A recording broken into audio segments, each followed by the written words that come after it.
vous propose une aide, un accompagnement pour dessiner, façonner et faire grandir votre arbre familial, votre génosociogramme. Mais nous n'allons pas nous arrêter à un génosociogramme simple. Nous allons prolonger cet outil généalogique vers un penchant holistique. L'holistique, c'est le lien entre le corps, l'esprit et l'âme. Le corps, c'est l'être. L'être que vous êtes, votre place au sein de votre famille, votre vécu, l'environnement de votre famille nucléaire et ses éclaboussures psychocorporelles. L'esprit, c'est votre inconscient, vos lapsus, vos rêves, vos actes manqués, les signes et les synchronicités. Et l'âme, eh bien c'est là au-dessus, ou en dedans ou au-dessous. Ce qui se distingue de la matière, votre sensitif, votre intuitif, le langage symbolique et les nombreuses connexions à vous-même.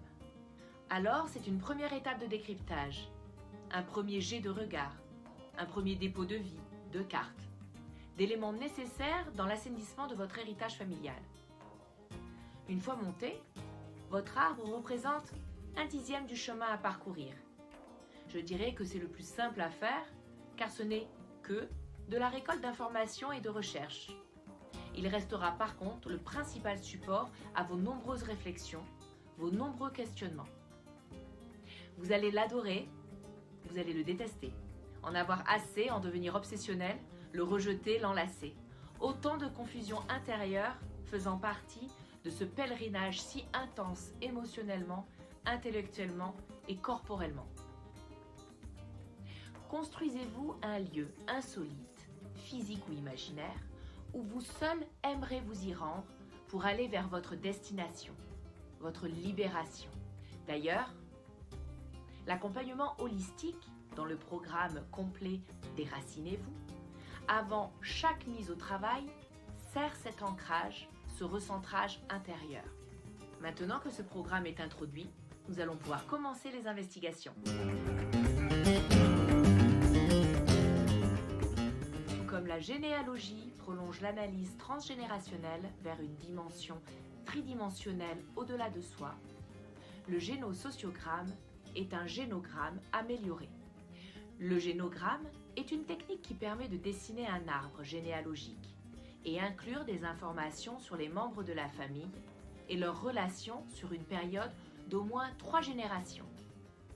Il permet d'avoir une vue d'ensemble rapide des systèmes familiaux, qu'ils soient problématiques, complexes, répétitifs. Il est utilisé comme outil pratique en thérapie simple ou familiale. Le génogramme permet de regarder les expériences de vie et émotionnelles des générations antérieures, ainsi que leurs traces dans votre imaginaire familial actuel. Cela va vous permettre d'éclairer le vécu de la génération dans laquelle vous vous situez et vous aider à ressaisir de façon active et consciente cette dynamique. Vous allez y indiquer les éléments importants, les relations marquantes, les traumatismes, maladies, violences, comportements, accidents, tout ce qui peut distinguer et marquer la personnalité des membres familiaux. Le génogramme va être une sorte de carte mémoire de votre famille. Vous y indiquez également les conflits relationnels, les différences culturelles, sociales, les règles implicites, explicites, les adages familiaux, bref, tout ce qui va vous permettre de mieux comprendre votre situation présente. C'est à cet instant que vous allez pouvoir exprimer votre problématique, votre questionnement face à votre arbre et à ses connaissances posées. Le génosociogramme, lui, va plus loin. Il n'est pas seulement un arbre généalogique situant la parentèle. Anne Ancelin, parce qu'il est important de la nommer, car elle est la fondatrice de la psychogénéalogie, écrivait que le génosociogramme est, je cite, une sorte d'arbre généalogique fait de mémoire, complété des événements importants de vie et du contexte affectif. Alors, ce qui va être important dans le génosociogramme, c'est la façon dont vous allez percevoir les personnages et les liens qui vous unissent et qui vous lient à vos ascendants et collatéraux, et aussi à leur rôle. Ce sont même parfois les blancs les trous de mémoire de la famille qui en disent long, comme les silences sur le divan. Sur ce qui a été rayé de la mémoire familiale. Le plus parlant, le plus intéressant et le plus nouveau dans ce travail, c'est l'établissement des liens probables entre les événements, les faits, les dates, les âges ou les situations. Le postulat de l'interaction éventuelle entre une mort et une naissance, par exemple, ou la synchronicité dans les dates de conception de naissance, de mariage, ou autres similitudes extraordinairement remarquées et remarquables, tout comme les prénoms, les fêtes, les mariages. C'est alors que les répétitions et les hypothèses d'une réactivation de sentiments et de stress d'anticipation à certaines périodes de votre vie viennent marquer la force de cette étude transgénérationnelle poussée. Le génosociogramme va venir chercher ce qui est de l'ordre de l'énergétique, qui se déploie dans les branches ascendantes et descendantes. Les résonances dans les places vont alors être importantes, les comparaisons dans les fratries, les histoires cachées des mariages, des naissances, des décès, et tous les secrets. Encore une fois, tout ce qui va s'y trouver sera bon d'être relevé pour l'étude de décryptage si vous utilisez votre génosociogramme à des fins thérapeutiques. Et maintenant revenez face à votre arbre et questionnez-vous. Votre problématique initiale et vos questionnements de départ ont-ils évolué ?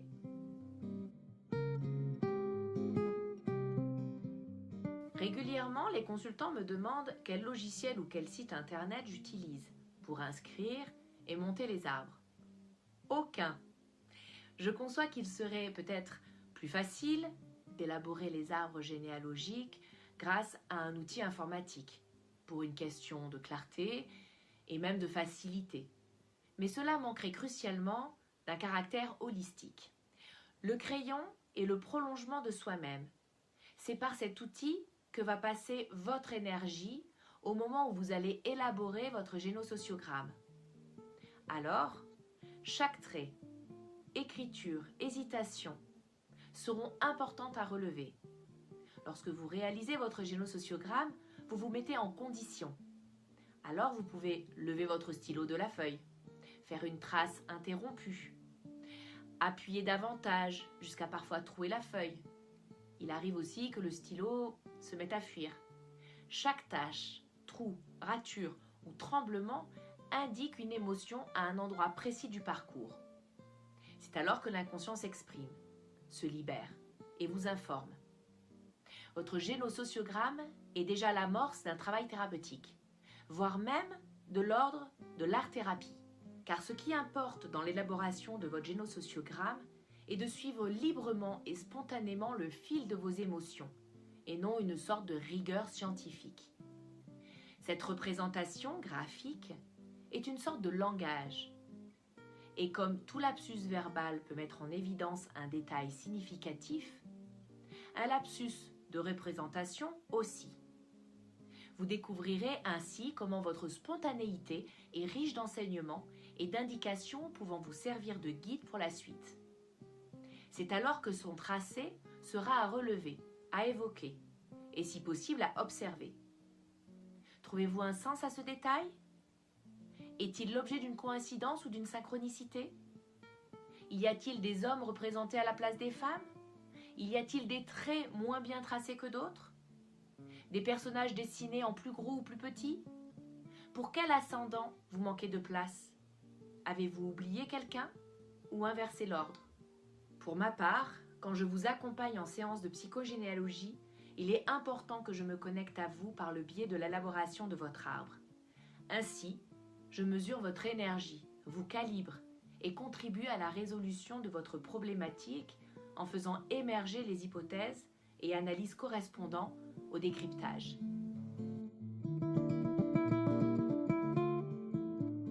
Lorsque vous allez commencer à récolter plusieurs informations sur le passé et celui de vos ancêtres, quand vous allez remuer toute cette connaissance et dépoussiérer les vieilles choses, il est important que vous replaciez les membres de votre famille dans leur contexte historique, économique, sociaux et culturels.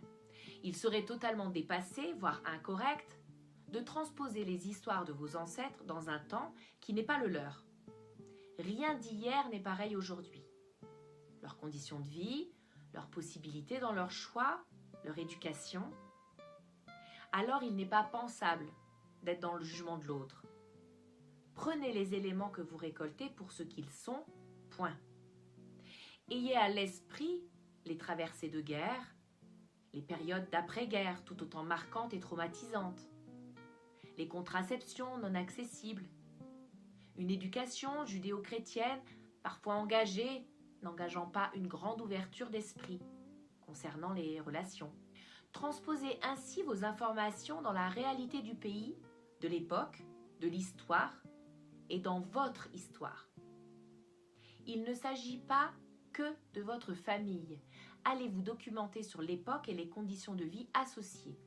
Il est important que vous imprégniez de toutes ces connaissances pour vous aider à vous projeter vers quelque chose de plus fidèle et réaliste afin de venir toucher les ressentis de vos ancêtres à travers les vôtres. La reconstitution historico-socio-culturelle va de pair avec une reconstitution des faits. À ce stade, pas d'interprétation, simplement une récolte d'informations que vous allez glaner le plus simplement, tel un travail de mémoire. Quoi que vous découvriez, il est donc important d'être indulgent vers les choix de vie de vos aïeuls et partez du principe que chaque personne fait au mieux et agit en fonction de sa propre survie, que ce soit des choix par loyauté, familiale ou clanique. Qu'auriez-vous fait, vous, à leur place? Vous pouvez ouvrir vers ce questionnement. Qu'auriez-vous aimé faire à leur place et pourquoi? Je vous conseille vivement de tenir un carnet de bord pour vous y inscrire vos trouvailles, vos liens et associations libres, mais aussi vos ressentis, vos hypothèses et tout ce qui pourrait se rapporter à l'élaboration de votre génosociogramme. Car c'est vraiment ce facteur holistique qui va distinguer votre arbre et le rendre unique à vous-même.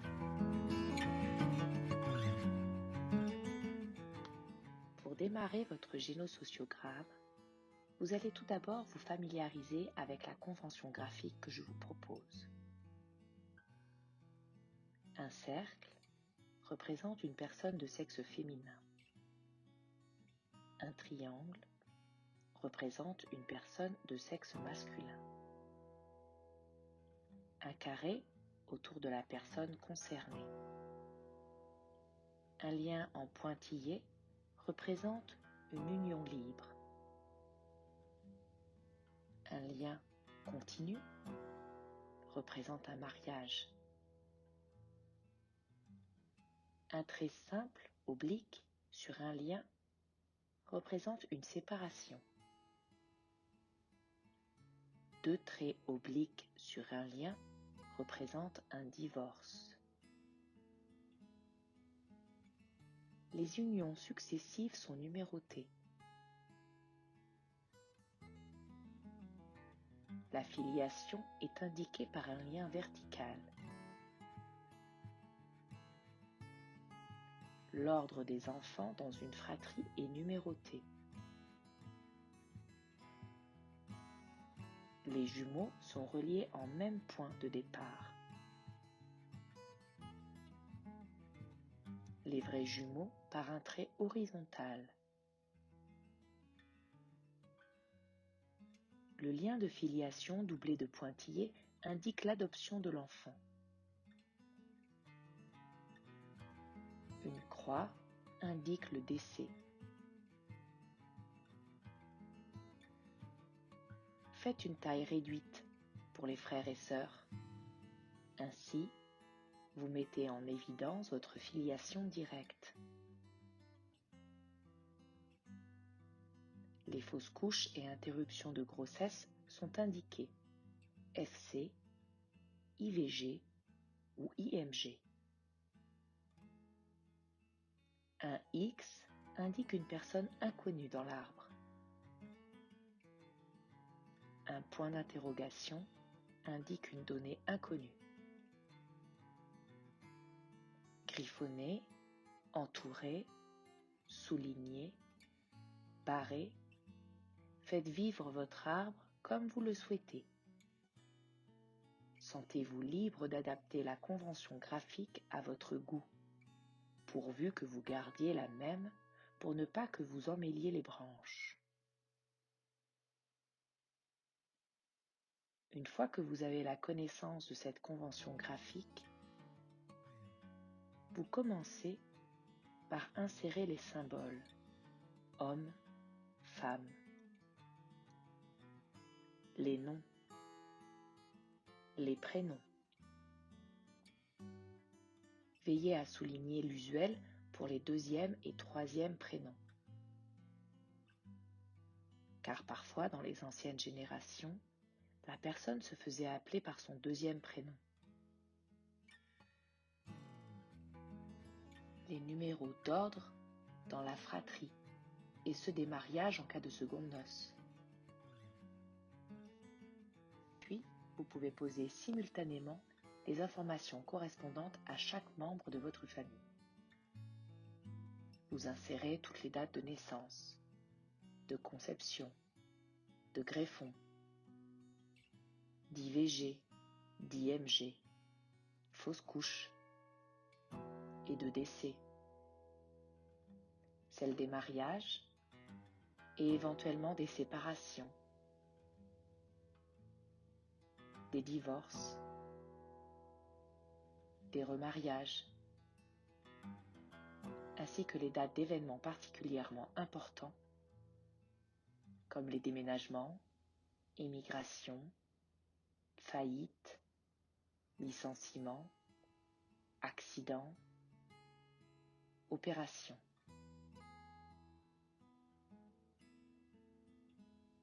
Vous faites également figurer les liens importants comme les parrains marraines, s'ils sont issus de votre arbre maternel ou paternel, ou précisez si ce sont des amis de la famille, et autant de détails importants que vous trouvez nécessaires, comme les particularités de certaines personnes à votre connaissance.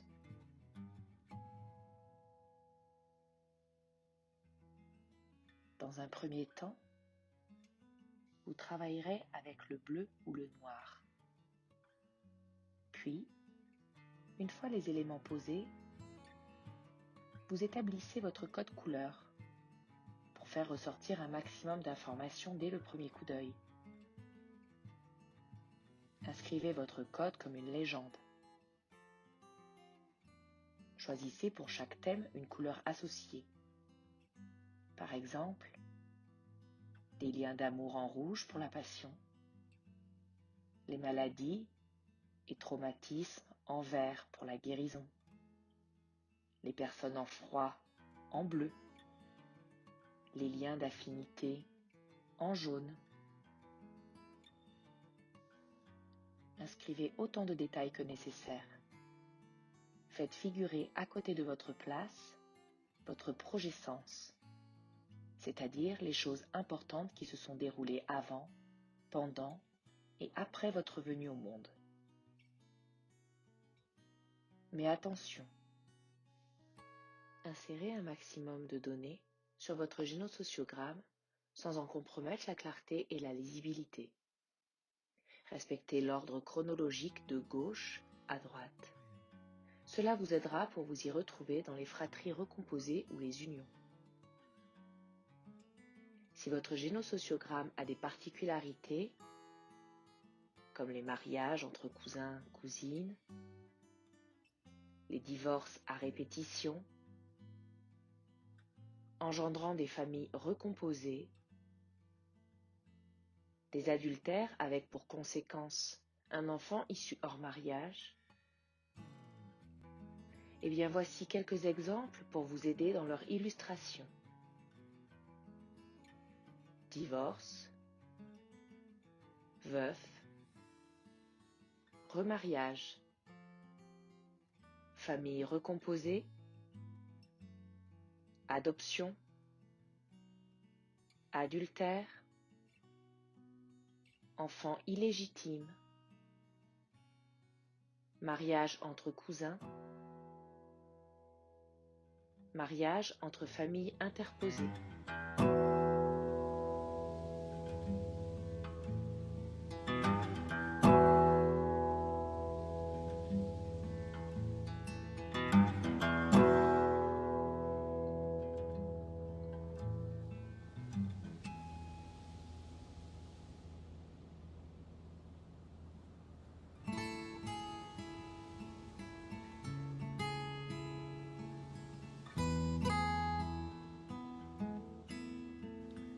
Maintenant que votre arbre familial a pris forme, à quoi peut-il servir et pourquoi serait-il utile? 2 axes de lecture peuvent être faits. Soit une lecture du contenu connu, c'est-à-dire l'ordre des générations, les places de chacun, l'histoire qu'il se raconte, les faits réels, les archives d'état civil, les contextes politiques, historiques et culturels. Soit une lecture du contenu dissimulé, c'est-à-dire ce qui se cache derrière les personnages, les situations, les relations, tous les non-dits, les secrets pensés, sus ou imaginés, toutes les interrogations. C'est en croisant ces 2 contenus que l'approche thérapeutique se déploie et que la discipline de la psychogénéalogie holistique s'opère. Le ou la psychogénéalogiste se réfère à sa pratique psychanalytique, tout en replaçant les différents événements dans leur contexte historico-socio-culturel.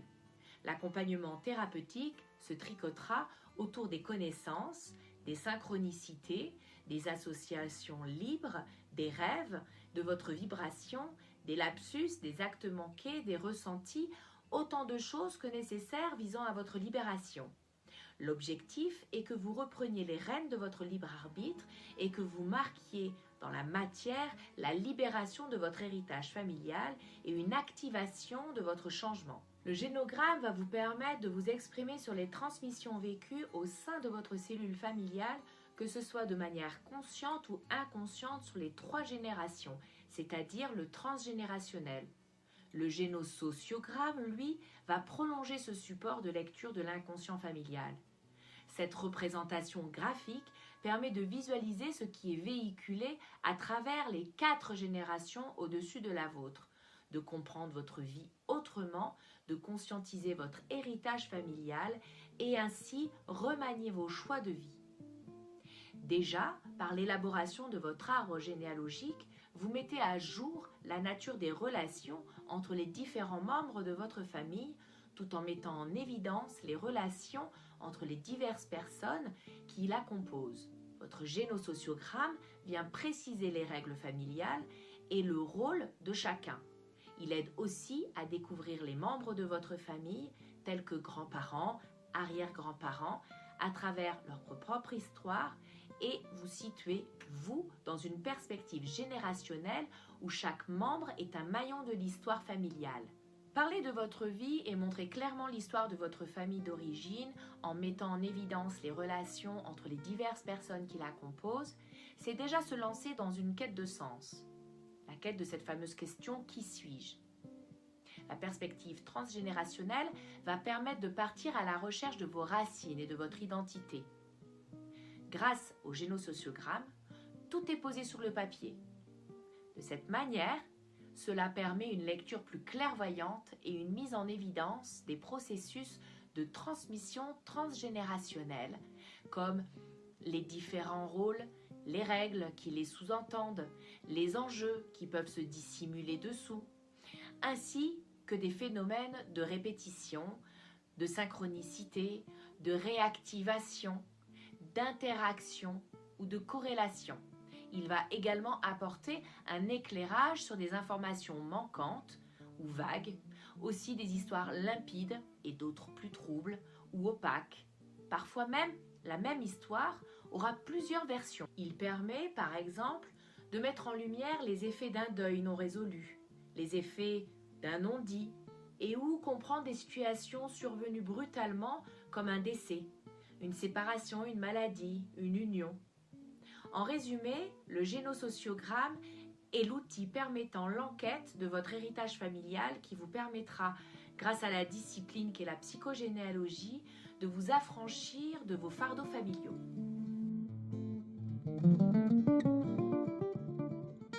À ce stade, tout le concret est posé, reste à vous regarder. Le génosociogramme serait-il un miroir de vous-même ? Et alors, de l'autre côté du miroir, qu'allez-vous et que pouvez-vous trouver ? Êtes-vous marqué par cet héritage transgénérationnel et de quelle manière ? Pouvez-vous trouver les clés de votre futur ? Les codes de la libération ? Va-t-il vous permettre de vous affranchir de tous les fardeaux familiaux et ne garder que des ressources positives ? Je vous propose alors, pour amorcer un travail de réflexion, quelques questions pouvant être intéressantes quant à votre cheminement personnel. Dans votre quotidien, quelle situation vous met en difficulté et pourquoi? Quelle est la question que vous vous posez face à votre arbre?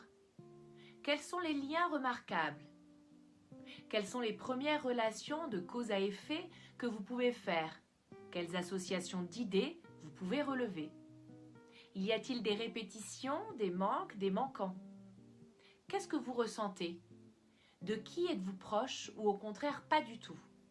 Vers qui êtes-vous attiré? Quelles histoires vous intriguent? Et quels secrets serait-il utile de découvrir?